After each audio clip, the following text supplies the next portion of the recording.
Created by the creators of Love, Death Robots, the Amazon adult animated anthology is officially online. This series will present original stories set in the worlds of popular games, Dragon and Dungeon, Warhammer 40k, Pac-Man, Crossfire, Armored Core, a variety of explosive game IPs to enjoy all at once. First up is the first story, which is the highest rated. Warhammer 40k, Fearless. Weak and timid humans are natural prey for the Empire. They only select a few children for training, eliminating their weaknesses, and eradicating their fears. Survivors can be reborn, gaining the power to destroy cities, and conquer worlds, but such power must be restrained, otherwise it will lead to disaster. Hundreds of years ago, a child filled with pain and anger was chosen. This child was named Titus. He joined the Extreme Warrior Assault Team, and under the leadership of 2nd Company Lieutenant Levantus, tasked with finding and destroying the heretics' relics, they were fully armed and landed in their aircraft. A large group of thugs rushed in upon hearing the news.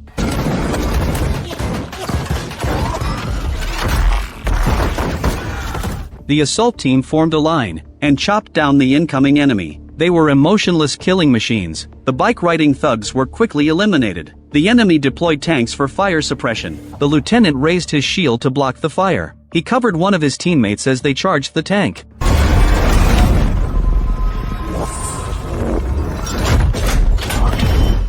This brutal interstellar war truly displayed a magnificent momentum. They detonated the wreckage and moved forward. The strong wind kicked up dust, but clearly behind the yellow sand was a cliff. They brushed against the stone wall and jumped down. They entered the dark stone passage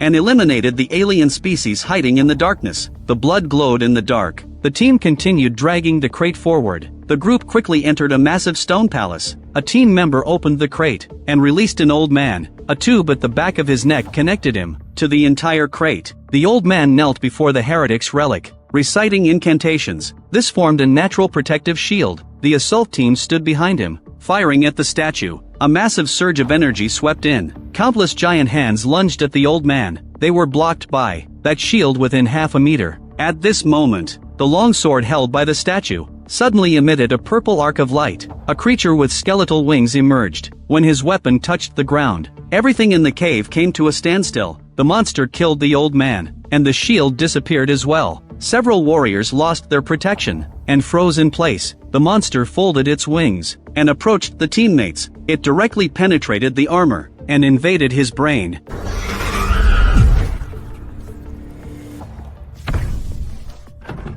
It truly achieved killing invisibly. The remaining teammates suffered the same attack. The monster opened its head like an umbrella, revealing a massive magical eye. In the illusion, the adjutant saw Titus, who was selected back then. He always felt guilty about this child. A child who had never known fear.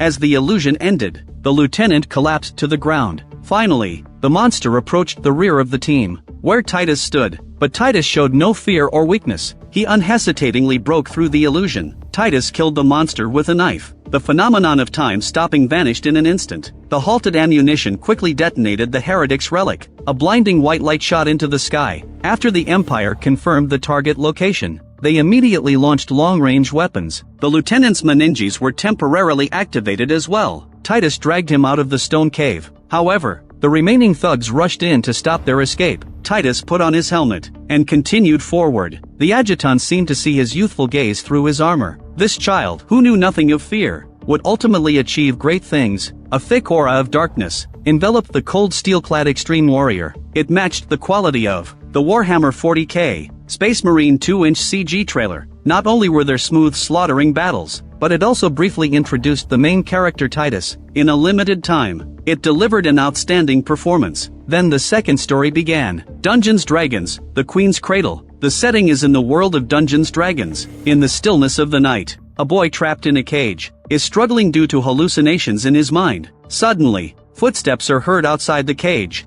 It's a human boy. What's he doing here? Well, he's in a cage. Is he in trouble? He is trouble. Outside, the paladin Tom shouts slogans. He battles the guards inside the tent. Through a hole in the fabric, he glimpses a face transforming into a beast. Then, a shadow crashes into the cage. The boy crashed back and forth like riding a roller coaster. falling into a coma. When he regains consciousness, he sees the 4 people from before standing before him. The leader Mora explains, "We mean no harm. You were previously imprisoned by the cult of the dragon. We want to take you to Oriel to heal your pain." The small dwarf Tally reluctantly said, "This guy is covered in sacrificial marks. He's likely a sacrifice for Tiamat. Our team needs a cleric, not a burden. Besides, this kid isn't even conscious." Stay back, she's coming. It's okay. She's coming. Mora! Mora is not angry. He takes the boy aside for a private conversation. Through their dialogue, it becomes clear that the boy's name is Soren. He can't suppress the dormant dragon within him, which is why he harmed Mora. As the two are talking, a guard sends up a signal. Their hiding place has been exposed. Everyone immediately mounts their steeds and departs. They gallop until dawn breaks. They finally arrive at a solemn hall. Tally holds a book and opens the door. The companions do their best to hold off the pursuers and buy time. Soren blocks the attack for Tally. Mora hurriedly picks him up and rushes into the hall. Aurelia, who is seated in the center, straightens up. It sensed the evil power sealed within Sauron's body and prepared to force it out before destroying it. A red substance drills out from Soren's eyes. Then it surges into Aurelia's body. Meanwhile, the 3 outside are engaged in a fierce battle. However, the enemy is numerous, including a strong skeleton and his fierce mount. It's not easy to win this brutal fight. Fortunately, Aurelia acts quickly. He successfully extracts the thing from Soren's body. But suddenly, an unexpected turn occurs. I can't hold it in. This evil force actually devours Aurelia. A pair of huge wings burst forth from Aurelia's body. The 3-headed dragon Tiamat bursts out from Aurelia's body and breathes fire towards them. In a critical moment, Soren blocks this wave of attacks. He tells the others to retreat first. However, Mora and the others refuse to abandon their companion. They take up fighting stances, ready to battle. Soren's story comes to an abrupt end here. The realistic CG is outstanding, depicting various races in magical battles. However, the story is overly simplistic and blunt. Just as they are about to fight the final boss, it abruptly cuts off, making it feel like a CG promotional clip. Immediately following is the second story. Master, the hasty life begins. Inside a dumpling shop in Chinatown, a young man is playing chess with the shopkeeper. He has been hanging out at the dumpling shop for 5 consecutive days. Today, he finally saw the enemy he has been looking for.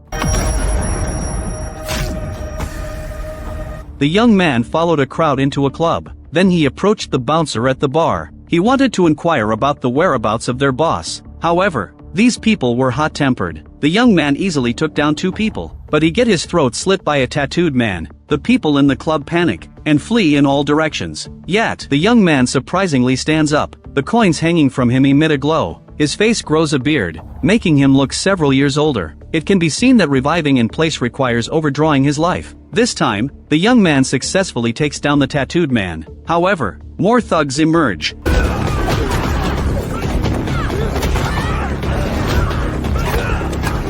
The young man is exhausted. He is pinned to the floor and hacked at by several. His consciousness falls into another realm. The young man engages in special training with a group of chaotic shadows. After a moment, one of the coins cracks. By the time the young man revives again, his hair is already streaked with gray. This time, his skills have greatly improved. He fought along the glass corridor all the way. The enemy's blood splatters all over the glass. The young man is left with only 2 coins. He pushes through the bodies and opens the door. Finally, he stands before his father's killer. What do you want, old man?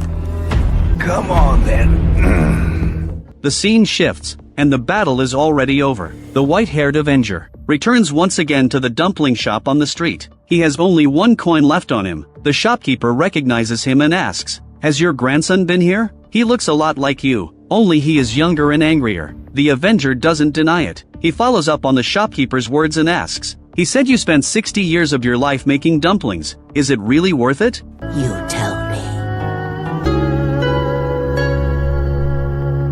The boy turned into an old man for revenge. Which is more worthwhile, to pick up or to let go? It retains the unique art style of the original work. However, the thematic presentation falls short of the original. Turning the page, we begin the next story. New World, the Kings of Old and Future. On the stormy sea, A fleet led by King Elstron is heading toward land not far away. A bolt of lightning suddenly strikes down, sending the king plunging into the deep sea. The loyal servant Scavilla jumps in after him. He retrieves the king and his sword. The two landed on Eternal Island. The king is still thinking about his plans for conquest. Scavilla has to remind him, "Your army may have already been destroyed."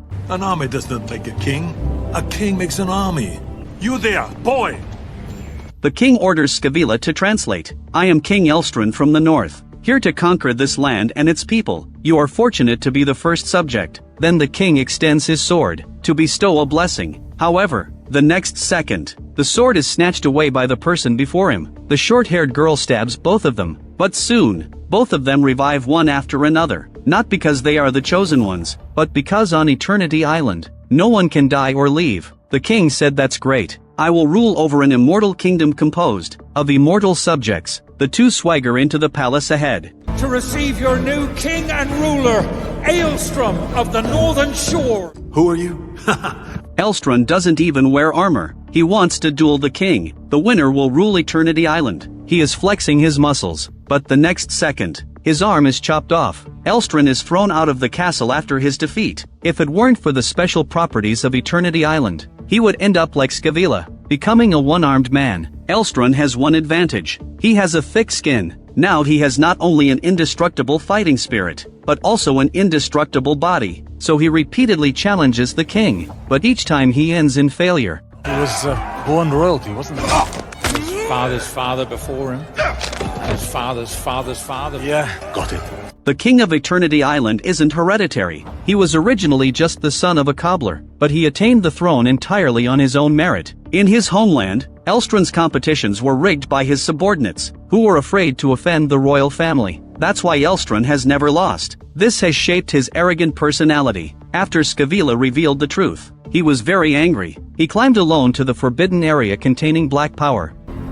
What do you seek? Dominion, and the power to seize it. When Elstron awakens, he found a metal mask in his hand. Elstron utilizes the immortality of Eternity Island to continuously sacrifice himself to gather a full set of equipment. Fully armed, Elstron pushed open the door to challenge again. Then he unleashes a dazzling attack, creating a hole in the king's armor. It turns out this equipment only looks powerful. The king steps forward and defeats Elstron. However, he doesn't want to waste any more time, so he tosses the crown to the ground for Elstron to pick up. Scavilla wants to give his master another chance, but Elstron happily picks up the crown and leaves. Little does he know, the king has many spare crowns. At this moment, Elstron puts on the crown facing the sea, but his joy fades like the tide. Because his most loyal servant Scavilla has already left, he finally comes to a realization. Elstron goes to find the blacksmith girl, to become her apprentice. He spent a long time helping Scavilla build a prosthetic limb. This is his way of apologizing to his friend. He also takes the first step on his path to growth. The next story is Virtual Arena. Zane, two employees of Lindari, have been working overtime for 24 hours straight. They are about to deploy the Alpha Robot Squad. One of the mining robots malfunctions again. Parker angrily slaps the machine. He finally manages to restart it. However, he doesn't notice the machine's warning. It's shown that the mining robot's firewall section is missing. The warning light above changes from red to green. Mining operations soon commence. A hapless robot gets stuck. Parker was already angry about the delayed progress, so he ignored the robot and started the mining machine directly, crushing it in the process. Employees at Lindari are like this. They regard mining robots as worthless. They treat the mining robots as mere disposable tools, casually wearing them down, misusing and destroying them. The green-eyed mining robot, which had lost its firewall, witnessed the scenes of its kind being exploited. It finally exploded during one of the operations. It seized Parker's arm with a grip. It rewrote the programming for all the mining robots. Then it led its companions in a rebellion. The mining robots slaughtered several Lindari miners. The headquarters quickly sent troops to suppress the uprising and captured the rebellious robots. They were sent to a nanotech cyborg named Necklace at Fight Group. This person reprogrammed the mining robots again and threw them into a death tournament. This pure violence competition is akin to the ancient Roman Colosseum, except that the human side is equipped with firearms and even advanced weapons like anti-aircraft guns. The robot didn't react enough and was mostly eliminated. In the end, only the green-eyed robot remained. It scanned the surroundings and spotted an anti-aircraft gun. It intended to rush over and seize the weapon, but it was quickly shot and collapsed to the ground. The green-eyed robot forced itself to crawl toward the weapon rack. It was kicked away by a pursuing black man. After taking several kicks, it lost signal. This battle was utterly unfair. The arrogant organizers believed that shattering a toaster's dreams lacked dramatic effect. She hoped the next round of competition would be more thrilling. So, she introduced more threatening opponents into the arena. The green-eyed robot learned from the last lesson. It rallied its companions to resist bravely. Robots' calculations are more precise than those of other races. If utilized well, counterattacks wouldn't be a problem.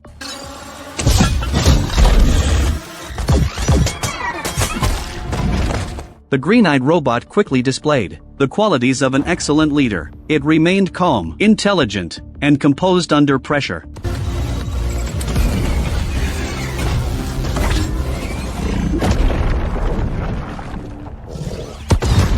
The robots swiftly rose to become the new stars of the arena. They learned at an astonishing speed, and their teamwork was incredibly synchronized. One death match after another caused the robots' codes to evolve rapidly. Necklace realized that this couldn't continue, or they would personally cultivate the strongest enemy. He proposed the idea of scrapping the robots to his superiors. However, the greedy, ambitious man ignored the advice. He wants to defeat the green-eyed robot in the arena. It now has a real name, Zane. Zane is the alpha wolf of the robot squad. To ensure its victory, all the robots are willing to sacrifice themselves unconditionally. We've let the jackals play. Now we feed them to the lions. The leader orders Necklace to take action himself. Zane's left leg has not yet been repaired, and it is forced to join the new round of combat. This time, the opponent is the elite guard team of Lindari. They can only take advantage of intelligence, not compete hard. The robots rush into the tower first, leading the guards into a slaughter. However, these soldiers are well trained and have no old injuries. They quickly eliminated the ambushed robots, but what they did not expect was that the robots were actually holding bombs. The bombs detonated. Necklace's subordinates were wiped out. He knew he could not delay any longer. Necklace hurried to deal with Zane. A robot blocked his way, and Necklace directly dismantled it. Little did he know, the programmer studying the code was suddenly breached by Zane. Zane broke through the network access permissions, locking Necklace's weapon. It turned and fired a shot. The massive impact sent Necklace crashing into the wall. The crisp sound of spinal fracture came. Then Zane breaks through the arena's firewall, seeking to make those who enslave robots pay the price.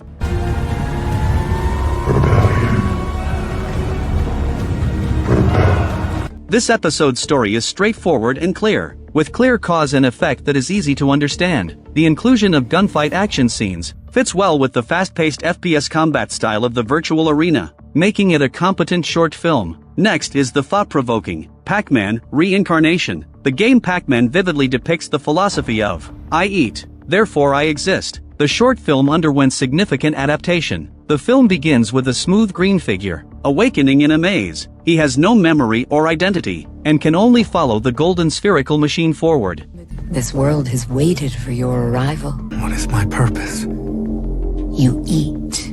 Suddenly, a vine wrapped around the green figure, and dragged him to the cannibalistic flower garden. The cold, emotionless machine speaks. Do you understand what I mean now? If you don't eat, you'll be eaten. This is a maze filled with hungry ghosts. Only the chosen ones can open the exit and escape. The green figure remembers the survival rules of this place. Soon he launched an attack on an animal, a beast resembling a rhinoceros charging at him. It wants to make the green figure its afternoon snack. Unfortunately, its sharp teeth are no match for a sword's edge. In the end, it is the green figure that turns the tables, becoming the meal for its opponent. In the evening, the green figure is awakened by faint light, and nearby, a ghost is wandering. You can't eat a ghost. Of course you can. Just never their eyes. The green figure still adhered to his principles, and didn't eat the ghost, but the path ahead becomes increasingly perilous. Here, there is only brutal slaughter. All he can do is eat others or be eaten by them. The green figure is quickly influenced by this world. Through the reflection of the metal sphere, he saw himself tearing into his prey. He looks just like a beast. Soon after, the green figure passes the test, and finally reaches the exit. A muscular monster leaps down from above, roaring as it charges forward, yet he is easily swatted down by the monster.